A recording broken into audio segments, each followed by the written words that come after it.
Alain, propos d'un Normand. Moi, ministre, aucune église ne sera fermée. On a beaucoup commenté cette parole du ministre de l'Intérieur. En somme, c'est une parole raisonnable.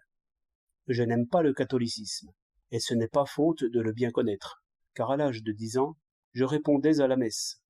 Je versais le vin et l'eau quand il fallait, et je transportais le gros livre du côté droit au côté gauche. Car vous savez que les enseignements du Christ, si on les lisait sur un côté de l'autel qui ne soit pas le bon, ils ne vaudraient plus rien. Je me souviens même d'un abbé très chevelu qui avait fait des histoires à propos d'un petit grain noir qui était dans l'hostie, et il l'enleva avec une épingle avant la consécration. Sans cela, pensez donc, il y aurait eu un corps étranger dans la chair du Christ.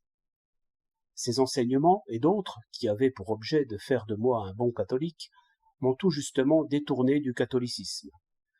Un formalisme ridicule, des prières en latin, des sermons en fatigue qui se ressemblent tous, rien là-dedans qui éclaire, rien qui réchauffe, rien qui aide à vivre, à souffrir ou à mourir.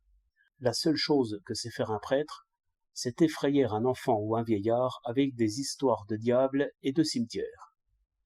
Tel est mon avis, et j'entends pouvoir l'exprimer et l'exprimer partout. C'est pourquoi le jour où la dernière église fermera ses portes faute de clients, je me réjouirai. C'est justement pour cela que je désire qu'on n'en ferme pas une seule. Si la force se met de la partie, les prêtres pourront toujours soutenir que la religion était bien vivante, puisqu'on l'a tuée. Et puis, un coup de force n'a jamais rien prouvé. Que voulons-nous? Éclairer les esprits ou fermer une porte? Éclairer les esprits, évidemment. Eh bien, parlons, écrivons, discutons. Ce que je veux, c'est une église ouverte, devant laquelle on passe sans entrer.